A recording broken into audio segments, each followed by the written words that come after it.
श्री स्वामी समर्थ. तुम्ही स्वामी सेवेकरी आहात. तुम्ही दररोज स्वामीचरित्र वाचन करता. मग 10पैकी फक्त या 5 प्रश्नाची उत्तरे देऊन दाखवा. प्रश्न पहिला. स्वामी चरित्र सारामृत हा ग्रंथ जो की स्वामीचा आत्मा आहे, तो ग्रंथ कुणी लिहिला? त्या लेखकाचे नाव सांगा. प्रश्न दुसरा. स्वामी समर्थ महाराज पहिल्या प्रथम कोणत्या गावात आणि कोणत्या ठिकाणी लोकांना ते दिसले आणि पहिल्या प्रथम ते कोणासोबत होते, त्याही व्यक्तीचं नाव सांगायचं आहे. आता आपण तिसऱ्या प्रश्नाकडे वळूया. प्रश्न तिसरा. अक्कलकोटमध्ये स्वामी समर्थ महाराज पहिल्या प्रथम कोणत्या भक्ताच्या घरी राहायला गेले आणि ते 12 वर्षेपर्यंत त्याच भक्ताच्या घरी राहिले? आता वळूया आपण प्रश्न चौथा.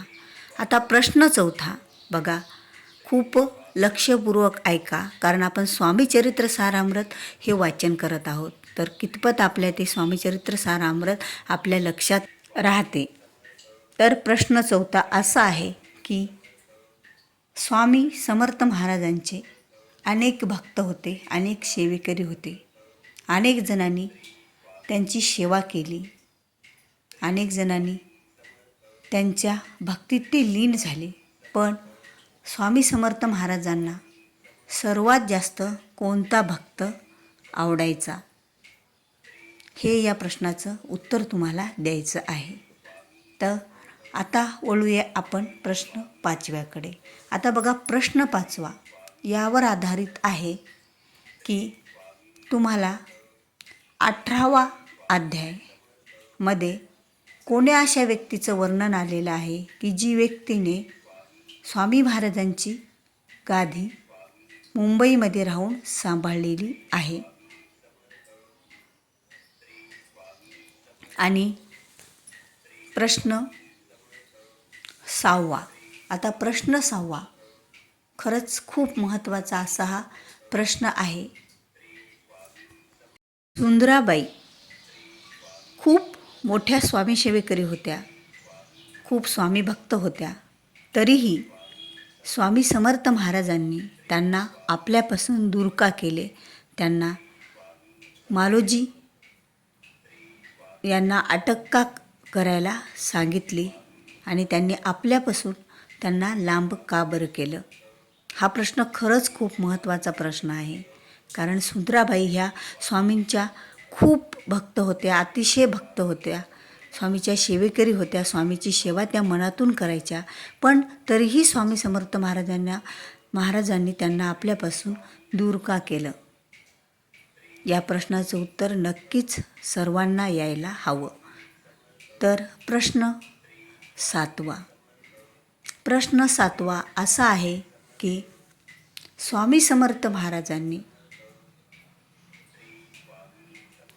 आपल्या शेवटचा जो श्वास होता, त्यांनी म्हणजे हा जो अवतार संपवला, तो कोणत्या दिवशी संपवला? त्या वाराचं नाव काय आहे?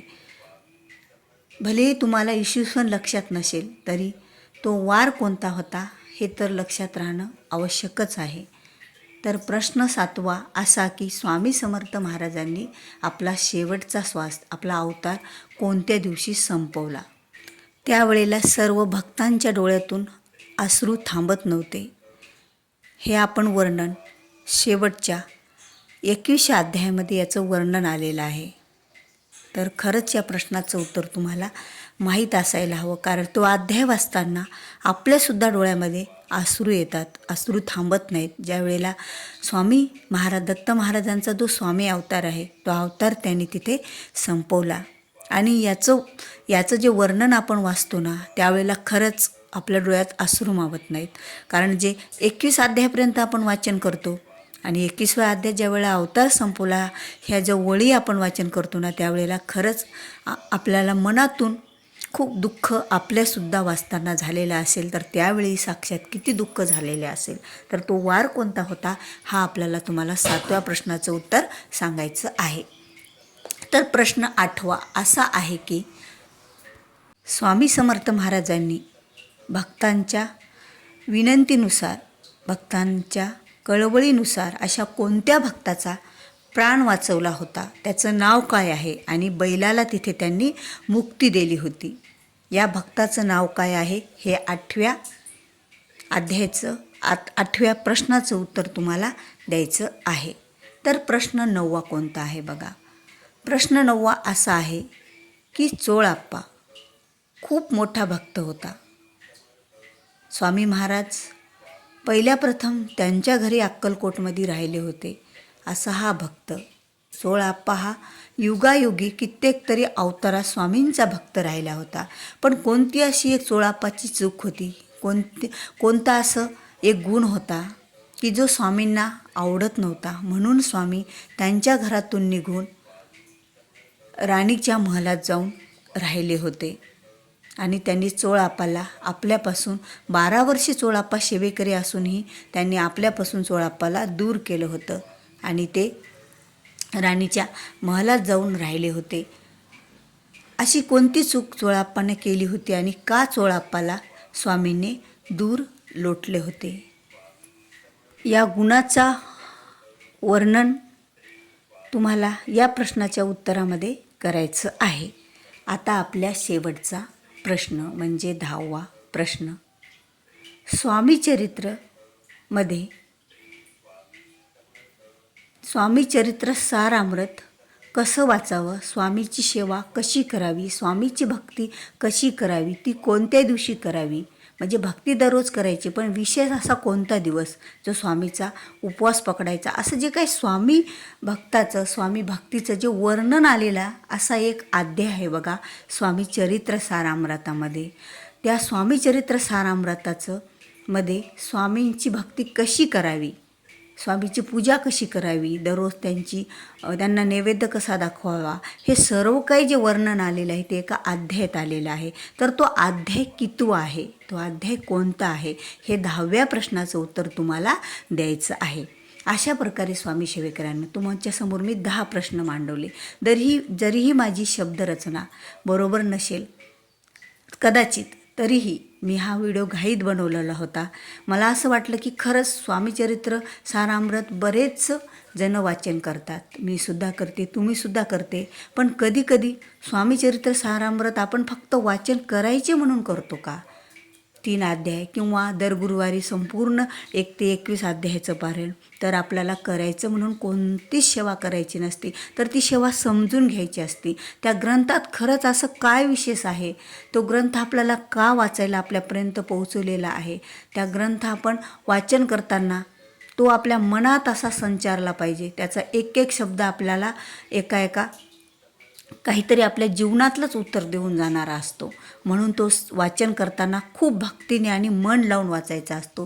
जर खरंच तुम्हाला या 10ही प्रश्नाची उत्तर येत असल्यानं तर खरंच तुम्ही स्वामी सेवेकरी आहात. असं नाही की तुम्हाला 10 प्रश्नाची उत्तर येत नाहीत म्हणून तुम्ही स्वामी सेवेकरी नाहीत, पण तुम्ही या प्रश्न हा व्हिडिओ ऐकल्याच्या नंतर, हे प्रश्न पाहिल्याच्या नंतर जर तुम्हाला खरंच या प्रश्नातले काही उत्तर येत नसतील तर तुम्ही याच्या पुढून स्वामी चरित्र सारामृत हा छोटा ग्रंथ आहे हो, 700 श्लोकी. गुरुमाऊलीने आता आपल्यासाठी 700 श्लोकी हा ग्रंथ केलेला आहे.